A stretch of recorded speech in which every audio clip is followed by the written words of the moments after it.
आता आपण येथे अन्नपूर्णा पिठाची गिरणी या ठिकाणी आलेलो आहोत। या ठिकाणी बोर्डवर लिहिलेले आहे आमच्याकडे कुरडई, उडीद पापड, नागली पापड, तांदूळ पापड, मॅगी नूडल्स, शेवया, मटण, उडीद तसेच ओले सुके दळण दळून मिळेल। आपण बघत आहोत की हळद निर्मितीमध्ये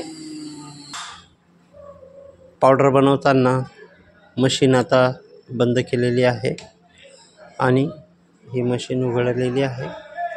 अशा प्रकारे या ठिकाणी हळदीचं पूर्ण पावडर तयार होते। अतिशय स्वच्छता ठेवून व्यवस्थितपणे हळद दळली जाते।